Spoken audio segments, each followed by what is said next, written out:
Olá, tudo bem com você, meu amigo, minha amiga?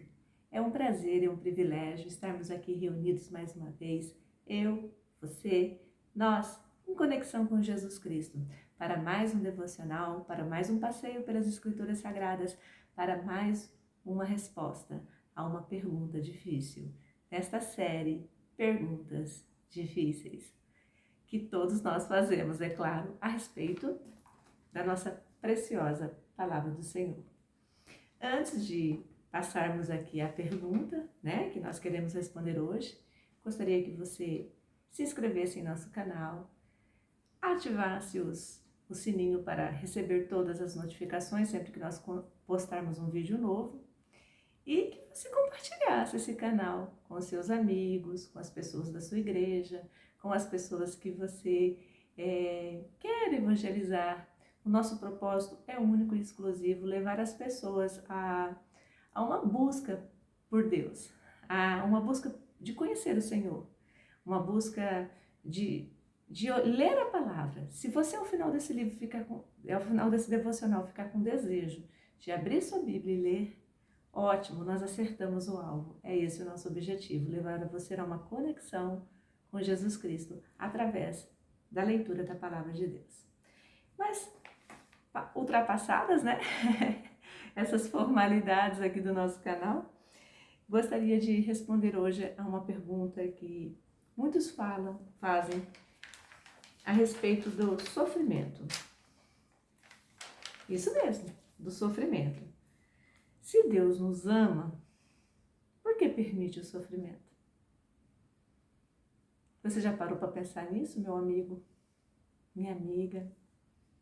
Por que Deus permite que sofremos? Por que Deus permite guerras? Por que Deus permite a morte? Por que Deus permite a traição? Por que Deus permite que nós nos decepcionemos tanto com as pessoas? Por que Deus permite o divórcio? Por que Deus permite o sofrimento de crianças? Por que Deus permite o abuso?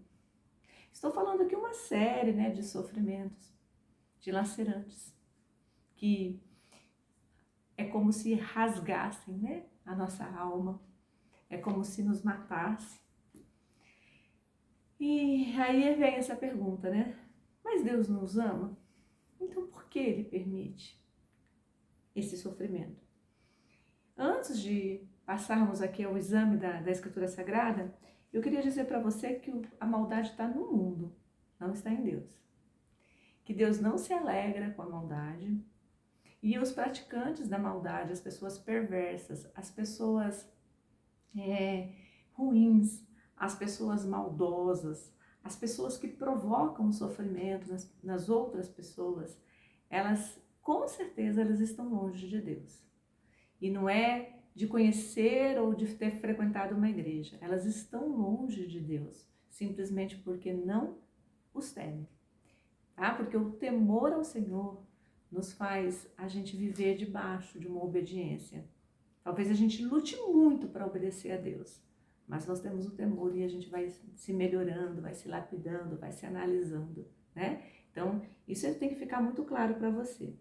O outro detalhe é que o pecado é a causa da dor e do sofrimento. Então, o sofrimento não é causado por Deus, mas é permissão de Deus por causa dos nossos muitos pecados. Adão e Eva, quando eles estavam no paraíso, não tinha sofrimento algum. Aí eles começaram a pecar e o sofrimento veio. Até as dores de parto foram revigoradas, né? No parto das mulheres. O homem teria que plantar para comer e a terra seria difícil de manejar. Ele teria que lidar com os animais selvagens, ele teria que defender a sua família por meio da força, até mesmo da violência, né, contra os animais selvagens, para que a sua família fosse defendida. Então você vê assim que a causa de sofrermos é dos nossos pecados. Nós nascemos pecadores, esse mundo jaz no maligno e aqui, né, nós sofremos. Se você pegar as Escrituras Sagradas e ler o profeta Zacarias, ele fala da noiva, né, da igreja de Cristo, ele fala assim, ó, que o Senhor vai fazer a igreja passar pelo fogo para purificar. E ela será provada. Está lá em Zacarias 13:9. Depois que ela passar pelo fogo e ser provada por Deus, a igreja vai declarar que o Senhor é o seu Deus. E o Senhor vai declarar para a igreja, esse é o meu povo. Vocês estão entendendo, queridos? Então, o pecado nos separa de Deus. E através do pecado nós experimentamos sofrimentos. Mas quando nós nos aliançarmos novamente com Deus, através do sacrifício de Jesus na cruz, todo o sofrimento cessará. E nós estaremos para sempre com o nosso Deus, vivendo a plenitude de vida que Ele nos reservou. E nós vamos clamar, né? O Senhor é o meu Deus, e o Senhor vai me responder, você é o meu povo. Olha que lindo, né? Mas vamos lá, vamos falar do sofrimento. Em Tiago 1:2, na carta ao Tiago, fala assim, ó, tenham por motivo de grande alegria o fato de passarem por provações. Opa, peraí. Pecado, sofrimento é causado, o pecado nos faz sofrer. O pecado gera morte. E Tiago vem falar que a gente tem que ter alegria, alegria porque nós estamos passando por provações, porque nós estamos sofrendo. Mas espera aí, deixa eu falar um negocinho aí, para você entender direitinho. O homem perverso, ele provoca sofrimento e o fim que está destinado à alma dele, se ele não se arrepender, é a morte eterna. Agora, as provações, elas acontecem para nós, igreja. E elas têm um fim muito valioso e por isso quando nós passamos pelas provações, sendo crente fiel, conectado com Deus, conhecedor das Escrituras, temente a Deus, com sinceridade de espírito, aí nós temos que nos alegrar pelas provações que nos apresentam. Por quê? Porque através das provações, através desses sofrimentos, a nossa fé é aperfeiçoada. Porque através das provações, do sofrimento, o nosso amor é aperfeiçoado. Por causa das provações, nós temos desnudado o nosso caráter. Olha que interessante, queridos. Então, a provação revela o nosso caráter. E a provação, ela remove a impureza que o pecado nos traz. Porque quando nós somos provados, nós estamos passando pelo fogo. E se nós estivermos passando pelo fogo, corretos, íntegros diante de Deus, o pecado vai ser queimado. Mas aquilo que for puro, que for fiel, que for verdadeiro, que for sentimento nobre, ele vai permanecer para sempre. Vocês estão entendendo, meus queridos, minhas queridas? Então, o sofrimento, ele pode vir através de doença, ele pode vir através de infortúnios financeiros, desastres, assaltos, assassinatos, massacres, chacinas, catástrofes climáticas, como aconteceu, né, agora recentemente na cidade de Petrópolis, e um tempo atrás lá em Minas Gerais, quando aquela barreira se rompeu. São catástrofes climáticas, assim, você não tem explicação, né? E ali perece todo mundo, perece o bebezinho, perece o pastor, perece o menino inocente, perece o bandido, perece o assassino, perece o que faz... o que pede suborno, o corrupto, né? Então vai o estelionatário, e aí fica todo mundo, né, debaixo da catástrofe climática, aquele monte de mortes. E aí vem novamente nossa pergunta: diante de tudo isso que nós estamos aqui refletindo, se Deus nos ama, por que Ele permite que nós soframos? Então vamos lá? Vamos passear pelas Escrituras Sagradas? Pega lá o livro em Deuteronômio 8:2. Está escrito assim, ó, o primeiro motivo. Eu vou falar de 3, tá? Lembrando que a palavra de Deus não se esgota. Lembrando que eu posso passar aqui 5 horas falando sobre isso e o assunto não vai se esgotar, pode vir um outro pastor, um ministro do evangelho, uma pessoa que um profeta de Deus aqui falar e ele não vai esgotar o assunto, porque ninguém esgota Deus, tá bom? Então assim, mas eu vou falar de três causas, 3 respostas para essa pergunta. Se Deus nos ama, porque Ele permite que nós soframos. E a primeira resposta está lá em Deuteronômio 8:2. Abriu a sua Bíblia aí? Está escrito assim, ó. E te lembrarás de todo o caminho pelo qual o Senhor teu Deus te guiou no deserto estes 40 anos, para te tentar, para saber o que estava no teu coração. Anotou aí? As provações do deserto, que o povo de Deus passou 40 anos peregrinando pelo deserto, foram única e exclusivamente para que Deus, né, não para que Deus, mas para que o próprio povo soubesse o que eles traziam no coração. Se eles traziam revolta, se eles traziam ingratidão, se eles traziam adoração sincera, se eles estavam buscando a Deus acima de todas as coisas, se eles queriam mesmo chegar na terra que por direito era deles e pertencia a eles. Então Deus deixou aquele deserto, a provação de 40 anos, para que aquele povo soubesse o que eles traziam no coração deles. Este é o primeiro motivo porque Deus permite que nós soframos, para que nós saibamos quem nós somos na essência, para saber o que de fato nos motiva, para saber se de fato nós servimos e adoramos o Senhor, para saber que se lá no deserto, da vida, na escassez, nos melindres, na ausência total de suprimentos, se nós o reverenciamos e o adoramos de coração sincero, de corpo, de alma, com identidade de propósito mesmo. O Senhor é o meu Deus e eu vou servir. Então, esse é o primeiro motivo.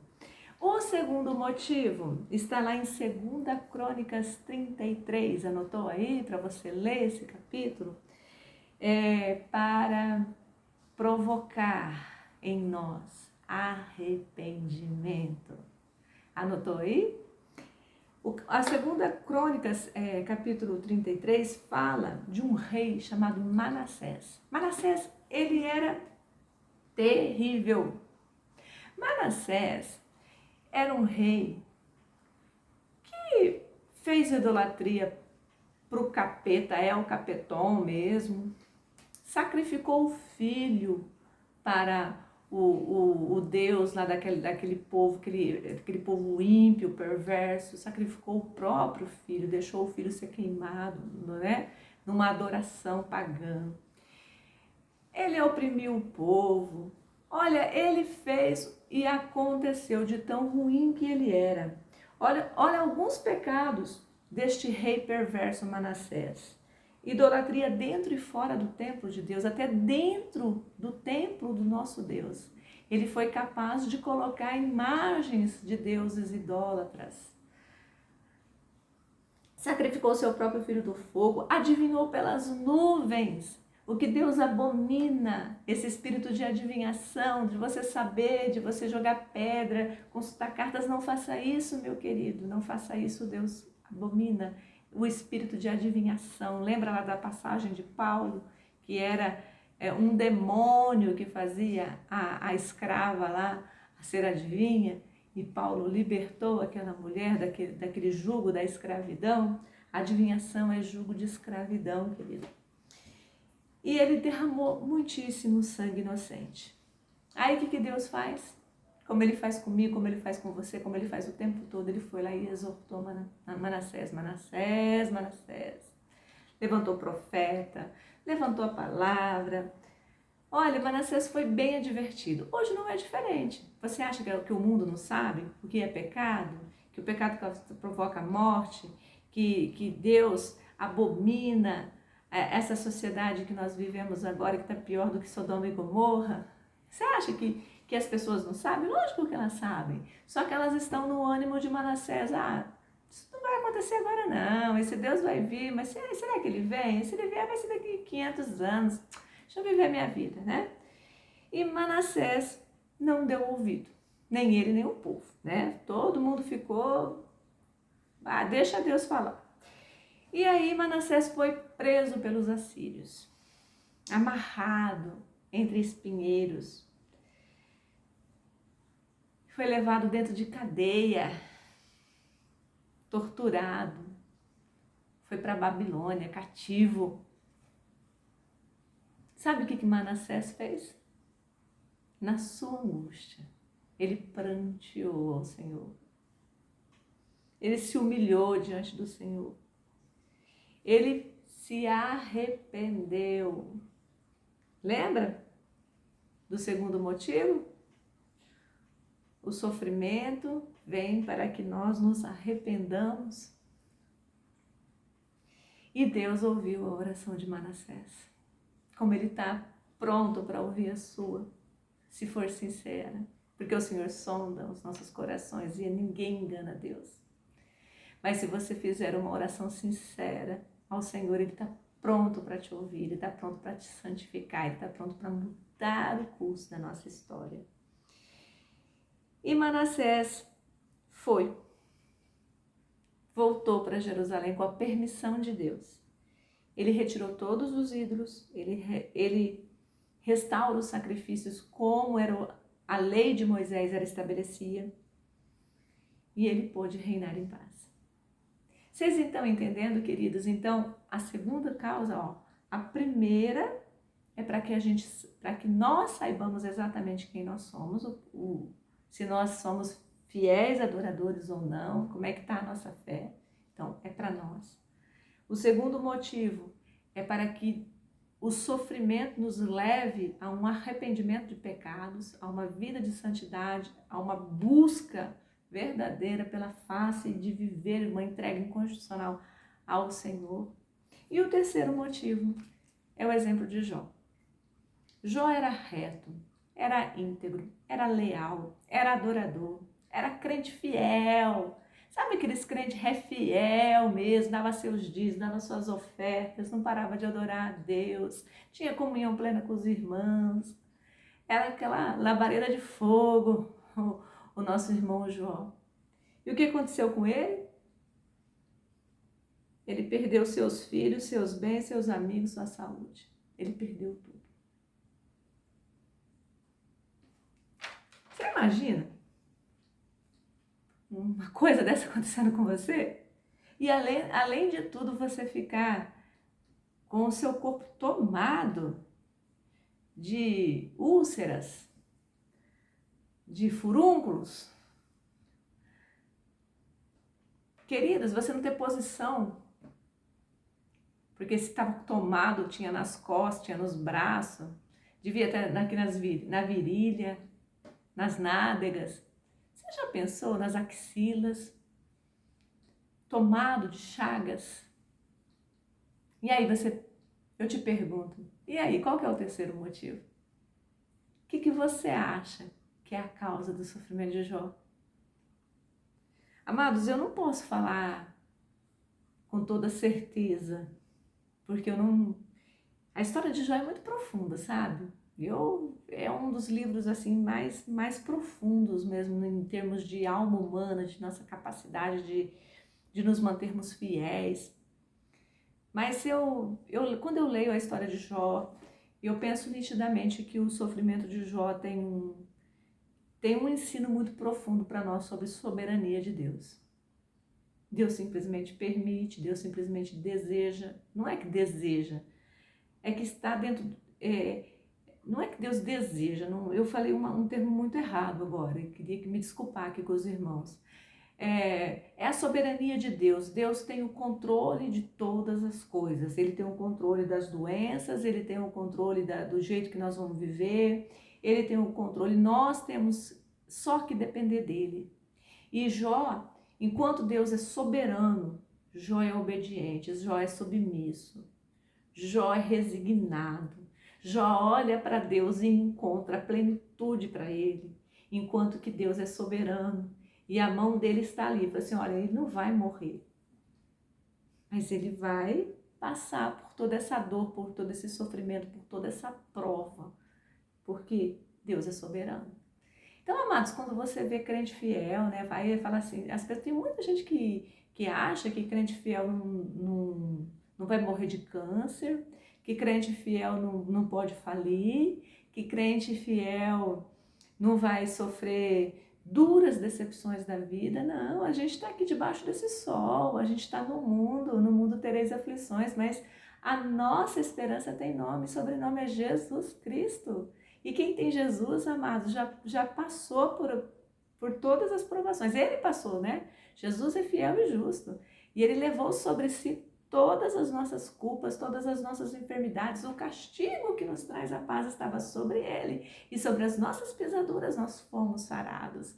Então, o sofrimento de Jó é para isso, é para nós entendermos: Deus é soberano, Deus é Senhor. Não questiona Deus. Né? Às vezes você fala assim, ai, por quê? Por que disso? Por quê? Por que desse abuso? Por quê? Deus é soberano, Deus tem um tempo. E em vez de você perguntar por quê, responda para você mesmo: Deus tem o controle de todas as coisas, Ele tem o tempo na mão dele. E esse tempo de provação e sofrimento vai passar. Lembra de Jó? O sofrimento dele teve começo, teve meio, mas teve fim. Todo sofrimento acaba para quem serve a Deus de coração sincero. Anotou isso? Quando sabemos que Deus está no controle de tudo e que Ele tem toda a soberania em nossas vidas, o porquê se esvazia, já não há mais nenhum motivo para esclarecer, porque você resignado aceita a prova que o Senhor te destinou e o Senhor acredita que você vai passar por ela. Porque o nosso Deus, ele é fiel e justo. E se ele deu uma prova para você, é porque ele tem certeza. Ele fala assim: olha, aquele meu servo consegue. Aquela minha serva vai conseguir. Queridos, então, respondendo à pergunta aqui, por que Deus permite o sofrimento?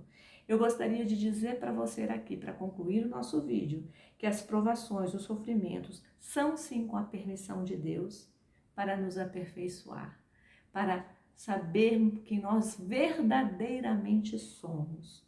Nenhum sofrimento é capaz de nos destruir, de nos matar, de nos retirar dos céus, tá? Lembra-se de Jó. Todo sofrimento provoca algo novo. Todo sofrimento acaba com um milagre. O milagre da fé, o milagre da esperança, o milagre da nova vida em Cristo, o milagre do arrependimento, o milagre da vida eterna, o milagre das vitórias em cima dos inimigos. Porque nós sabemos que todas as coisas cooperam para o bem daqueles que amam a Deus e que andam conforme os seus estatutos, conforme está escrito na carta aos Romanos 8, versículo 28. E diante do sofrimento, então, o que você tem que fazer diante do sofrimento, da prova? Você tem que fechar a sua boca, não murmure, adore ao Senhor, clame a Ele, cumpra todo o tempo da sua aprovação, na certeza de que o nosso Deus jamais falhou e que Ele virá em teu resgate e Ele vai restaurar todas as coisas. Jamais tire os seus olhos de Jesus. E para terminar, acredite, isso vai passar. Vamos ler? Jó, capítulo 42, versículo 12, fala assim, ó. E o Senhor abençoou o último estado de Jó, o estado depois da provação, mais do que o primeiro. Você vai ser mais abençoado do que você era antes dessa prova. Acredite, o Senhor é contigo. O Senhor vai fazer prosperar os seus caminhos. O castigo que você acha que está vindo sobre você, o Senhor Jesus já levou. Clame ao Senhor. Ele está perto daqueles que o clamam. Ele está perto daqueles que o buscam de coração sincero. Eu creio no poder da oração, eu creio no poder dos joelhos que se dobram, mas eu creio plenamente na palavra do Senhor. E o Senhor, Ele é conosco. Não importa se nós estamos passando pelo vale da sombra da morte, Ele é conosco. E a vara dele, o cajado dele nos consola. E nós vamos herdar a vida eterna. Tudo isso vai passar, exceto Deus. Deus jamais vai passar das nossas vidas. Se Ele prometeu, Ele é fiel para cumprir. Então creia, acredite. Na hora da dor, na hora do sofrimento, simplesmente faça como Jó. Adore. Amém, queridas? Foi um prazer, foi um privilégio mais esse bate-papo, mais esse devocional aqui com você. Mais uma vez te peço, se inscreva no nosso canal, ative o sininho para todas as notificações e compartilhe nossos vídeos. A palavra de Deus está aí, ela quer crescer a muitos corações. Bye! Até o nosso próximo devocional.